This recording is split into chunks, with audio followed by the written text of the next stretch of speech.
నమస్కారం. నేను మీ doctor చిన్నమై లంజిరెడ్డిని. Graduates సమస్యల పరిష్కారానికి మీ గొంతుకనే వస్తున్నాను.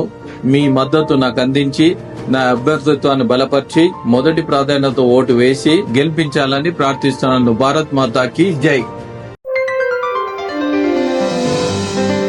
కేసీఆర్ గారు ఏదైతే మనం చేసిన మన స్వయంకృతాపరాధం వల్లనే మనం ఓడిపోయాం కాబట్టి ఈసారైనా మంత్రులతోటి ఎమ్మెల్యేలతోటి ప్రజలతోటి మమేకమై ఉండగలుగుతారా, లేదంటే నేను రాజుని కోటలోనే ఉంటాను, నేను నిజాంలాగా ప్రవర్తిస్తానంటే రిజల్ట్ ఇలా ఉంటుంది, మళ్ళీ అటువంటి ప్రయత్నం ఆయన చేయబోతున్నారు?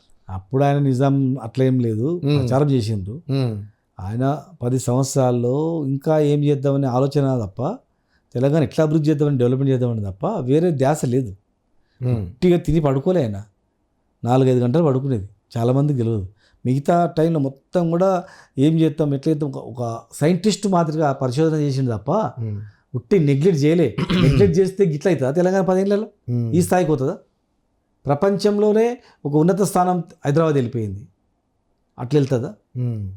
దేశంలో నెంబర్ 1 ప్యాడీ ప్రొక్యూర్మెంట్ మనం తెలంగాణ. 20 స్థానం నుంచి వరి పంట ఎక్కువ ఏడ పండుతుందా అంటే వెనుకటికి పంజాబ్, హర్యానా, కేరళ అని చెప్తుంది. ఇప్పుడు దేశంలో వరి ఎక్కువ పండుతుంది ఎక్కడ? తెలంగాణ అని చెప్తుంది. తెలంగాణ ఎక్కడ? ఎప్పుడు కరువు కాటకాలతో ఉన్న తెలంగాణ అట్లెట్లా పండిందని దేశం ఆశ్చర్యపోయింది రైతులు. అది కేసీఆర్ గారు క్రెడిట్ అంటారు. అంతే కదా. మరి ఇదే కేసీఆర్ గారు వరేస్తే ఊరేనా అన్నారు కదా, ఎందుకు అనాల్సి వచ్చింది అన్నమాట? ఇప్పుడు ఇంకా మంచి పంటలు పండిద్దాం అంటే ఇంకా వేరే పంటలు, ఇంకా వాణిజ్య పంటలు పండించి చేద్దాం అనుకున్నారు. దానిలో ఆయన పత్తి మీద దృష్టి పెట్టిండు. కాటన్, తెలంగాణ కాటన్ చాలా ఫేమస్ అని చెప్పేసి. వరికి చాలా తక్కువ లాభాలు ఉంటాయి. ఇంకా మంచివి మన పామాయిల్, ఓకే, అట్లాంటివి ఇంకా మంచి వాణిజ్య పంటల్లో మనం పరిశోధన చేసి ఈ పంటలు పండిద్దాం. నీళ్ళు వచ్చినాయి మనకు. ఇంతకుముందు నీళ్ళు ఉండకుండే, కష్టాలు ఉండే కదా, నీళ్ళు తెచ్చుకున్నాం, కరెంట్ తెచ్చుకున్నాం అని అట్లా చెప్పిండు. ఆ ఉద్దేశంతో చెప్పిండు తప్ప ఇదో కాదు. నువ్వు ఎంత పంట పండి మనకు అందరం పండిస్తున్నావు